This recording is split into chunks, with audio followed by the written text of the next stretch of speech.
Page number 244, प्रश्न पत्र 1984। व्यापक अर्थों में शिक्षा केवल शिक्षण संस्थाओं की चार दीवारों के बीच दिए गए अक्षर ज्ञान तथा पुस्तकीय ज्ञान की सीमाओं में ही आबद्ध नहीं है। ऐसे कितने ही हैं जिन्हें अक्षर ज्ञान नहीं मिला, परंतु जिन्होंने सही अर्थों में जीवन को समझा, जिया और उसकी सार्थकता सिद्ध कर दिखाई। शिक्षा क्या है, कैसे और कहाँ कहाँ मिल सकती है, उसकी क्या सीमाएं हैं, इन प्रश्नों के उत्तर के लिए समूचे जीवन का अनुभव भी अपर्याप्त होगा। सृष्टिकर्ता ने अपनी रचना के गूढ़तम तत्वों को जानने का माध्यम यह दृश्य जगत बनाया है और ज्ञान प्राप्ति के समस्त उपकरण भी सहज रूप से यहीं उपलब्ध हैं। शिशु अपने विकास के चरण बिना किसी पाठ्यक्रम के पूरे करता है और अपना अधिकांश ज्ञान प्राकृतिक वातावरण में अनायास ही भाषा अभिव्यक्ति के प्रकार पर खेल खिलौनों तथा वात्सल्य की डोरियों में झूमते हुए प्राप्त करता है और भविष्य की तैयारियां कर लेता है।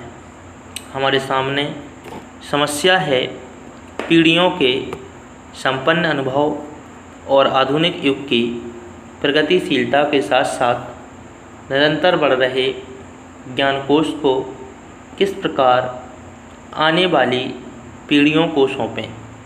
विद्यार्थियों की संख्या बढ़ रही है, पाठ्यक्रम बढ़ता जा रहा है और साधन अपर्याप्त हैं। शिक्षा की गुणात्मकता का लक्ष्य धूमिल दिखाई देता है। हम केवल बौद्धिकता के विकास में लगे हैं। मन, आत्मा और शरीर का शिक्षा की दृष्टि से उतना ही महत्व है में जितना बुद्धि का पुस्तकीय शिक्षा मस्तिष्क पर केवल सामयिक प्रभाव छोड़ती है। जीवन के प्रवाह में वह ना जाने कहाँ खोती जाती है, परंतु इंद्रियों, अनुभव तथा कार्यों के अनुभव के द्वारा प्राप्त शिक्षा चिरस्थायी रहकर बालक के जीवन के हर कठिन मोड़ पर पथ प्रदर्शन करती है। भारत एक गरीब देश है। शिक्षा के विकास और विस्तार के इस दौर में अनगिनत प्रयोग किए जा रहे हैं। पश्चिम की अंधानुकरण में हमने अपनी मौलिकता खो दी है। आज की शिक्षा प्रणाली का मूल्यांकन आने वाली पीढ़ियां करेंगी। आज का शिक्षित युवक पारिवारिक जीवन और समाज से अपने को अलग अनुभव करता है।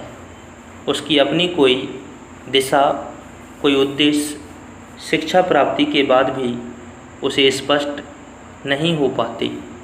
चाहे हमारा सांस्कृतिक गौरव विदेशियों को कितना ही आकर्षित कर रहा हो, परंतु हमने उसे पिछड़ा हुआ मानकर भुला दिया है। आज की शिक्षा व्यवस्था द्वारा निश्चित किए गए मानकों के अनुसार गांव-गांव तक उस सुलभ और व्यवस्थित कर पाना अगले 20 वर्षों में भी संभव नहीं होगा। भवन तथा उपकरण से अधिक शिक्षक की सूझबूझ आवश्यक है। वर्तमान शिक्षा प्रणाली तथा पाठ्यक्रम बालक के सामने किसी उद्देश्य को स्पष्ट नहीं कर पाते। फलतः शिक्षित युवा नौकरी के दरवाजे खटखटाता, निराशा में झूलता अपना आधार खो देता है। यही शिक्षा की मूल समस्या है। ऐसी प्रणाली और साधन खोजे जाने चाहिए जो पाश्चात्य अनुभव तथा हमारी प्राचीन सभ्यता और संस्कृति का सामंजस्य कर सके, जो विद्यार्थी की बुद्धि, मन, शरीर और आत्मा का विकास कर उसे अपने समाज से जोड़ सके।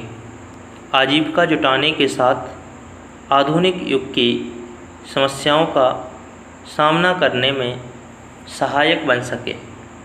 शिक्षक इतना समर्थ हो कि आवश्यकता अनुसार पाठ्यक्रम तथा शिक्षा साधनों में परिवर्तन कर सकें।